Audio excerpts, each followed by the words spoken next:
Hello guys, welcome back to another edition. In today's video edition here, I got a car that I'm running a 360-degree check on after buying gasoline 20 liters yesterday.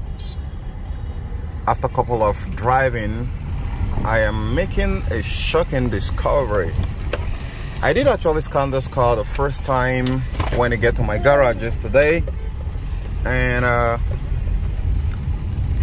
I'm gonna be doing another one again. And for a reason, this car takes too much fuel and no check engine light. How do I know that? The 20 liters of fuel which I get in yesterday is pretty much almost about getting to end, almost about to finish. And the longest distance which I cover with this right now is about 87 kilometers times 2. That's I've made so far. Then I have stayed and idle with this very car. I idled the car with the AC on for about 2 hours. Now, a lot of you guys might say, well, that is enough to drain the fuel. No, that's not enough to drain the fuel. I was almost about falling for that before I use the tactics which I often teach you guys. The first way to troubleshoot a car that takes too much fuel, even without using a scanner.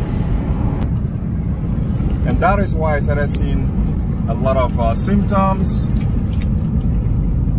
that is actually relatable to what I'm actually suspecting. And what is that very teachings which I often teach you guys? The teaching is to take a sample of the emission that is coming out of the tailpipe. You might not be able to see that emission. However, if there is too much fuel consumption, it's going to be leaving some unburnt carbon soot, which is going to be staining the interior part of the muffler or the exhaust. So in that regard, I did it on this very car, and my hands were stained with black soot. The tailpipe were all stained with black soot. However, it draws my attention here because there is no check engine light. And when I scanned it yesterday, all electronics seem to be fine. However, this is where you separate the boss from the beginner or just a mere DIY. This is where you separate the pros from the newbies or news, because here everything seems okay, no error code. However, this car is a fuel guzzler. However, the owner of this very car here is a big guy who really don't care about how expensive gasoline gets. But it is a concern to me, because it's gonna be a bonus fix if I get that problem solved. And so this is the point where you have to microscope every single system. I've checked yesterday. I'm seeing a lot of dead clogs on the air filter. It doesn't seem to have any.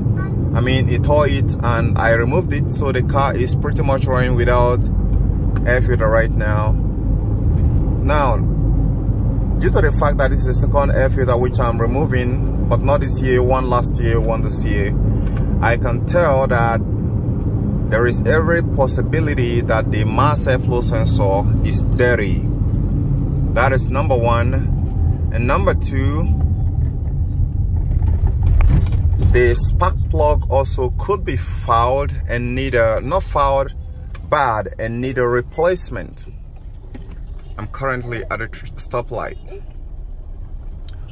So in that regard, when a spark plug is bad, except if it is completely bad, it's not gonna throw any trouble code. When it's completely bad, spark plug is one of those bad guy that's gonna go bad and without showing any sign.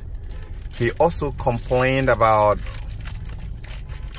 poor throttle response when he's driving the car for a long period of time, and car not putting up the grunt of power that is matching the throttle pedal each time he steps on it. So that calls for thorough investigation into different aspects of the system, such as the fuel pump, the spark plugs, the fuel filter, and more. However, I tried to look this up through the live stream data yesterday so I can be able to see if suppose the fuel pump is sending the right fuel quantity, but I couldn't find it because this is obviously not using a high pressure fuel pump, else it should be able to record that fuel quantity through the high pressure fuel sensor. So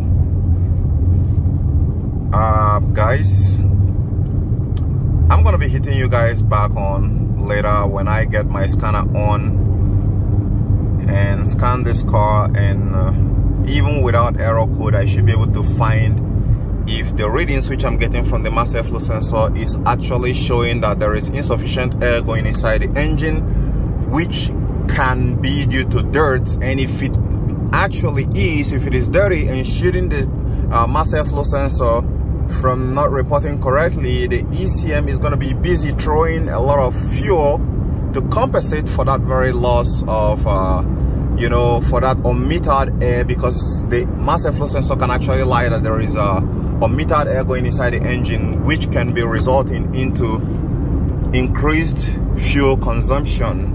Now, aside that, the spark plug can be weak and not producing enough spark that is capable of igniting the air fuel mixture, which is gonna be making the ECM to get more fuel upon the injector pulse width. I did remember yesterday vividly, yes, the injector pulse width is going around 3,000 plus, 3.5, 3.7. That is too much. If the car is running very good without you stepping on the gas pedal, I mean idling, you should be getting around 2 point or 1 point something, not a whole lot of 3 points. So there must be something that's actually upsetting the ECM to alter the injector pulse width more while idling. So that's something which I will take a look at before I end this video. I'm gonna plug in my scanner so we take a look at it on the live stream data and see the PDIS which you're gonna be getting, and cross-referencing it with what should be under no load, right? When the car is not driving, what should we expect? What is supposed to be the reading of the injector pulse width? What should be the injector pulse width at idle? What should be the PDIS, the information on the mass airflow sensor? What should be the mass airflow sensor report on idle? So those are something which you're gonna be dealing with. Wow, we've got a rain coming ahead. So guys, I'm gonna keep you guys updated. Now you see how Nigeria, you see that grass, that's how Nigeria place a caution that there is a car ahead that spoils. If you have not been to Nigeria before, so you be careful if you start seeing grass on the road. That's a sign that there is a truck ahead. So I'm gonna keep you guys posted. For now, the rain is hitting my screen and I'm gonna concentrate on driving because my little baby is on board. I'm just using one hand to drive and talk on the camera while driving home. So guys, I'm gonna keep you guys updated. If I didn't remember, then it means there's going to be part 2 of this that should be what should happen. The part 2 of this very video should cover the diagnostics and what we should be looking at from the diagnostic scanner on a car that takes too much fuel without any error code. Someone has asked me that question before. So guys, bye for now. See you on the next episode.